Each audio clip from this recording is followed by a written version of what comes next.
Hello. Um, I'm Charles Robert Oldham Pfeiffer.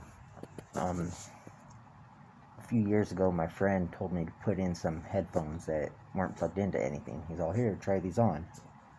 So I trusted him, and I did. Then, shortly after, my whole world started turning upside down. Everything started changing. Um,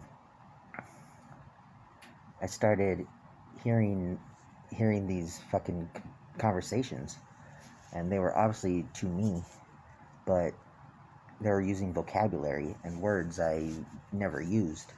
Um, some of them I didn't even know the definition of, and when I looked them up, they were used perfectly in line with the sentence, and I knew it wasn't me.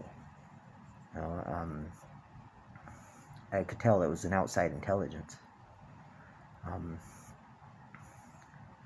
they would use words like uh, compromiser, and they would call me compromiser and everything, and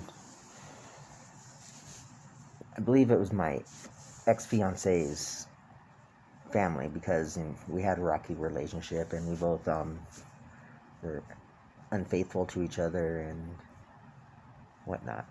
Um, Both me and my ex work in machine shops here in Tucson, Arizona, and Tucson is a small machining community, and everybody knows people that work at Raytheon Missile Defense. So I believe that this came from Raytheon. It's mind reading technology. Um, we Everybody's heard rumors about when you get hired at Raytheon, they put these little things in your ear, and it helps with polygraphing and lie detecting to know if you're committing espionage or if you're selling secrets to another country or disclosing information. So I kind of let it go for a while and just kind of lived with it, and everybody was trying to say I was schizophrenic, but I'm not. I'm bipolar, which under extreme stress, bipolar people can hear voices, but that's not me. My aunt is schizophrenic, and there's a complete world of difference between me and my aunt. Um, so I started researching some other stuff, and I found this group of people called targeted individuals, and all of the all the signs were the same. Hearing voices, having stress around electricity and whatnot. Um, I did find in my trailer some electromagnets that looked like somebody was trying to install. It's a cardboard tube with brass wire around it, and you connect each side to a power source, and it supposedly um, changes a person's mood depending on the frequency. Research electromagnetism and brain function. You'll find that high frequencies create frustration and um, things like that, whereas low frequencies create um, relaxation and calm moods. So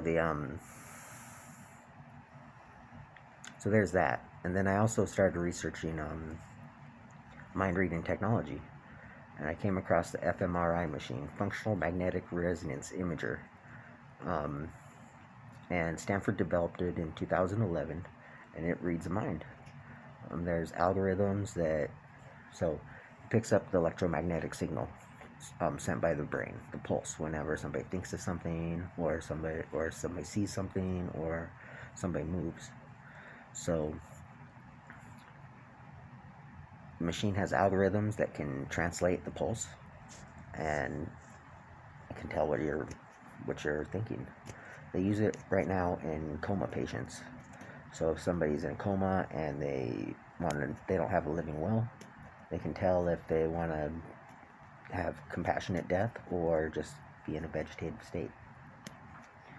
Um, then I also started I saw that Elon Musk is developing mind reading technology for the private sector, that Google and Facebook are also doing it as well.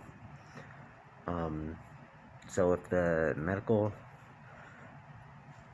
medical community is developing or has it, and the private sector is developing it, then the military has usually already had it for years. That's the way technology works. So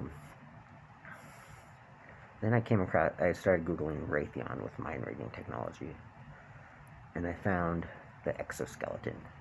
The exoskeleton is like off of Call of Duty Modern Warfare, but it's kind of big and clunky, and doesn't have that much field application.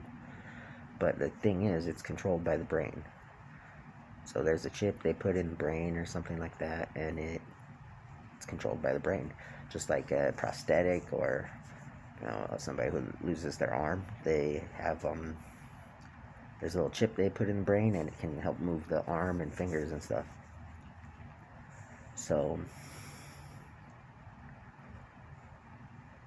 yeah, Raytheon has mind reading technology, and the CIA probably has it, NSA probably has it, and the targeted individuals are probably real.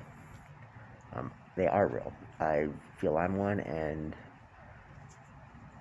I know people are reading my brain.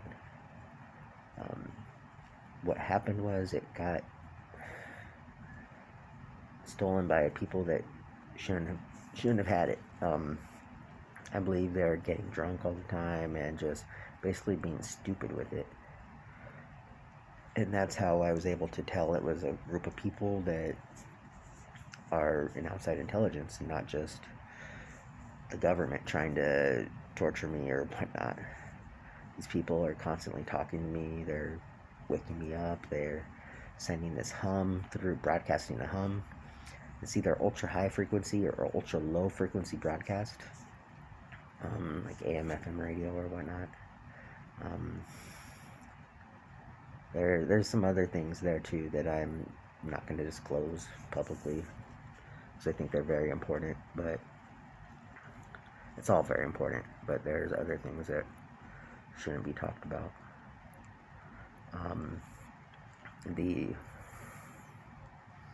The thing is that it got lost, got stolen, and it's being used against American citizens on American soil.